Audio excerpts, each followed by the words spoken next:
Hello everyone, my name is Loretta, and I currently live in a small annex attached to my in-laws' home along with my husband, Alex. While I occupy the annex alone, Alex resides in the main house with his parents. This annex, initially a modest project by Alex's grandfather intended as a personal retreat, has been transformed into a livable space about the size of a standard room, thanks to my efforts. Alex and I had lived in a regular apartment for the first 4 years of our marriage. However, his parents, who are very fond of him, unexpectedly expressed a wish for him to return home. Moved by his duty as a son and touched by his parents' longing, complete with tears and hugs, Alex decided to move back in with them. This left me somewhat surprised and overwhelmed by their emotional display. Alex and I first met at work, where he started as my subordinate, joining the company midway through his career. We dated for 4 years while he lived at his parents' home, which seemed to have deepened a sense of nostalgia and homesickness for him and his parents. Despite living on his own after our marriage, Alex's upbringing, characterized by considerable pampering and little involvement in household tasks, seemed to draw him back to the familiarity and comfort of his parental home. When I suggested we share the household chores, Alex seemed hesitant and admitted he had never really been involved in such tasks before. Despite my hopes to equally divide the responsibilities, Alex had never even considered taking part in them. I noticed a recurring pattern. Every time I tried to get him involved, he would feign interest momentarily, then quickly lose enthusiasm and conclude, "This isn't for me, Loretta. You're better at it, you should just keep doing it." Both of us were working full-time, but as I held a higher position at my job, I felt a stronger urge to distribute the domestic duties. Yet trying to get Alex to contribute often ended up being more exhausting than just doing everything myself. Eventually, I found it simpler to manage all the tasks on my own. The dynamic in our home began to change when I switched to working remotely. Alex, initially surprised to see me at home every day, seemed to adjust to the new arrangement, or so I believed. Over time, however, it became clear that he hadn't fully understood what my working from home entailed. A few years into my remote work, Alex's parents made a sudden visit to our apartment, expressing their desire to live closer to him. Witnessing their emotional reunion made me feel isolated and confused. Eventually, respecting Alex's desire to be closer to his parents, we decided to move into their house. Throughout our relationship, Alex consistently chose locations near his parents, whether it was for renting an apartment or selecting a job. For me, since I was working remotely, the location had become irrelevant, but Alex's decisions often meant we had to uproot ourselves and even quit our jobs. Upon moving into his parents' home, Alex's mother warmly expressed her gratitude, saying, "Thank you for taking care of Alex all this time. From now on, I will take good care of him. Loretta, please handle everything else." Initially, I thought this meant I'd be relieved from the daily chores related to Alex, but I soon realized her true intentions were quite different. My mother-in-law took it upon herself to cater to Alex's specific needs. She prepared special meals just for him, washed and ironed only his clothes, kept his shoes and belongings pristine, and purchased various personal items exclusively for him. Meanwhile, all other household chores, including cooking and laundry for Alex's parents and myself, were now my responsibility. Despite my full-time job commitments, I found myself burdened with not only managing our daily tasks, but also maintaining the cleanliness of the larger family home. This new arrangement left me feeling disheartened. Although this living situation seemed to bring joy to Alex and his parents, it offered no apparent benefits to me. My responsibilities seemed to have multiplied. During one cleaning session, my father-in-law came to me with a hesitant request. He looked apologetic as he said, "Loretta, I have a favor to ask. Could you contribute some money?" Confused, I asked him to explain further. He shared his difficulty in asking Alex to contribute financially, adding, "Alex has worked hard, and it feels challenging to ask him for financial contributions." This revelation added to the complexity of our living dynamics, highlighting the uneven distribution of both chores and financial responsibilities. Alex and I had previously agreed to share expenses, such as our apartment rent and other living costs. However, during our shopping trips, Alex often persuaded me to pay for various items, including non-essential ingredients, alcohol, clothes, and accessories. When I expressed reluctance, he would react childishly, accusing me of being stingy. Despite these financial disagreements, I took some comfort in the fact that aside from these issues, Alex didn't interfere much with my everyday life. This semblance of peace changed dramatically when we began living together at his parents' house. Unlike Alex, his mother actively disrupted my routine. She consistently interrupted my work from home, insisting that I prioritize household chores over my professional duties. She would even barge into my room and tug on my clothing, making it exceedingly difficult for me to concentrate on my tasks. Feeling frustrated, I brought up the issue with Alex, half expecting him to side with his mother. To my surprise, Alex listened attentively and promised to speak with her about the interruptions. I was hopeful for a compromise that would address both our needs. Little did I know that Alex's idea of a compromise was quite different from what I envisioned. It involved relocating me to the annex, a separate structure on their property, suggesting a new level of separation rather than integration. One day, somewhat jokingly, I approached Alex with a question about the annex, asking if I could demolish it and build a new house in its place. To my astonishment, he casually responded, "You can even demolish it and build a new house if you want." This casual remark opened up unexpected possibilities for our living arrangement, suggesting a level of autonomy I hadn't anticipated. Taking Alex's words to heart, I promptly began remodeling the annex to suit my tastes. As I cleaned, renovated, and changed the wallpapers, I noticed that Alex never once appeared to check on the progress. As I transformed the space, it became clear that Alex had no intention of living in the remodeled annex with me. This realization struck me hard. Within the family living trio, I was the outsider. There were times when I found myself alone at home, such as when they would go out to a barbecue restaurant, or during times I had to work late and missed communal meals. These outings, often orchestrated by Alex's mother, seemed deliberately planned.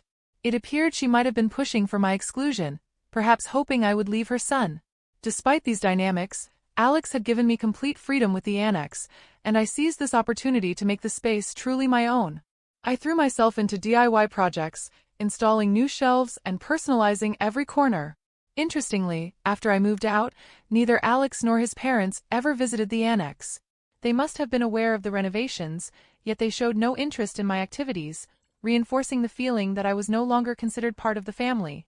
Living away from the main house, especially without the constant presence of Alex's mother, I began to relish my newfound independence. It felt almost like living alone, which was surprisingly liberating. I found solace in the fact that residing in the annex kept her from interfering with my work. During the renovation, I even installed new locks and enhanced the security, marking the annex as my sanctuary away from the family dynamics. I made sure that no one, not even Alex or his parents, could enter the annex without my permission. This new level of privacy made me reconsider whether this separation might be a blessing in disguise. However, it seemed my mother-in-law had already sensed my growing detachment and was not about to let me find peace easily.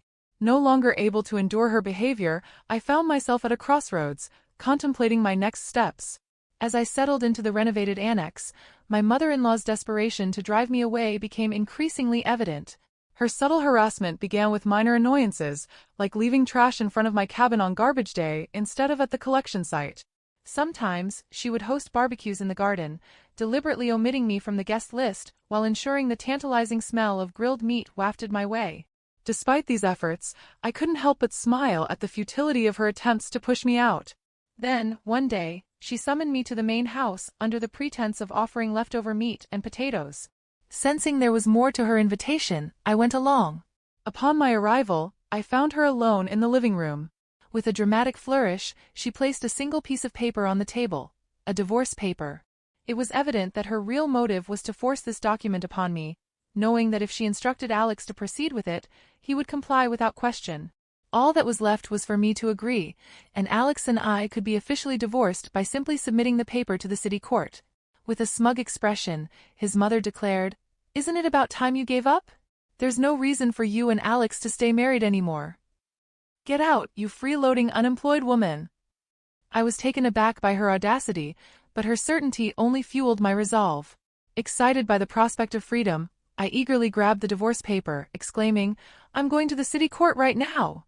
Thank you so much." My mother-in-law, who had likely expected me to resist the divorce, was left dumbfounded by my unexpected enthusiasm. After submitting the divorce papers at the city court, I wasted no time packing my belongings. Feeling it was necessary to inform Alex's mother about the finalized divorce, I headed to the main house. There, I informed her that the process had been successful. Regarding the cabin I had renovated, I told her I would leave it as it was, and she was free to demolish it or use it as she pleased. My positive attitude about leaving seemed to surprise even my mother-in-law, who, despite seeming happy about my departure, wished me luck. On the day I left, Alex and his father, seemingly realizing I was truly leaving, expressed their concern. "Are you going? What will we do without Loretta?" they asked. I smiled and thanked them for letting me use the cabin. I explained that since there was no point in staying married anymore and now that we were divorced, it was time for me to move on. As I organized my belongings, I completed my move to a luxury apartment, a change I had been planning for some time. Not long after settling into my new apartment, my mother-in-law called me, her tone awkward as she started. Cheerfully answering my mother-in-law's call, I opened with a light-hearted inquiry. "What's up? How's everything going with the cabin I'm currently using?" She shifted gears to a more serious topic, mentioning finances. Specifically, she brought up that Alex had informed her I was giving his father $5,000 a month. Confirming her statement, I explained that contrary to her previous accusations of me being an unemployed freeloader, I was indeed gainfully employed. Her surprise was evident over the phone. She had been under the impression that I had left my job entirely. I quickly set the record straight, clarifying that I hadn't just left my previous job, but had moved on to become the president of a new company. This company, I elaborated, was pioneering a remote work system, positioning itself at the forefront of modern work environments. Her reaction was a mix of disbelief and confusion, prompting a sigh from me. It dawned on me that Alex too was in the dark about my professional ascent, which highlighted the distance between us, not just physically but in our perceptions of each other. Since moving in with his parents, it became clear he never fully embraced his role as a husband. She then inquired about my earnings, curious if my new role had also boosted my income. I offhandedly mentioned that it was roughly around $3 million. This figure was admittedly an exaggeration, more of a simplification to avoid delving into the complexities of my actual earnings. Seizing on this, she shifted the conversation. "With that much money, could you lend us some? Your father-in-law was laid off, and he kept it hidden. We've been managing somehow with the $5,000 you've been giving us, and neither Alex nor I were aware of his job loss." This revelation brought clarity to a previous conversation I had with my father-in-law, where he mentioned how pitiful it felt to ask his son for money. I now understood that his earlier words were a facade, likely a strategic move to elicit financial support from me, banking on the assumption that my superior professional position implied substantial wealth. This maneuver, while cunning, painted a clearer picture of the financial dynamics within Alex's family and their expectations of me. At our former company, they subtly maneuvered to extract $5,000 a month from me under the guise of shared expenses. In hindsight, I didn't mind too much at the time because it allowed me to live peacefully in the quiet cabin. But now, being divorced from Alex, I see no ties that bind me to his family anymore. When I mentioned this disconnect, my mother-in-law urgently pleaded, "That's not true. To me and Alex, you're still family. Please come back to us." I immediately declined, fully aware of the potential to be exploited once more. Re-entering a relationship with Alex offered no benefits. We were now strangers, and it was uncomfortable for them to still claim me as family, especially since they were the ones who pushed me out originally. I'm really enjoying my life on my own now. It feels much the same as when I was married, mostly living alone. The difference is that back then, I didn't spend money on myself, and $5,000 was siphoned from me every month. I much prefer my current life. With a firm goodbye, I ended the call without hesitation. Puzzled as to why they thought I would ever return, for my mother-in-law, it must have been a last-ditch effort. In reality, Alex's salary wasn't impressive, and he had a consistent habit of avoiding responsibilities, often saying, "I can't do it," and passing tasks on to others. This trait, prevalent in both our personal and professional lives, rendered him unreliable, and he remained a regular employee without any salary advancements. Furthermore, with his father laid off and his mother a housewife, they struggled to maintain their large house and eventually had to sell it. Now, all three of them are living in the cabin I renovated. While it's just right for one person, it must be quite cramped and uncomfortable for three. Since then, I haven't given them much thought, and continued to live his new life with freedom.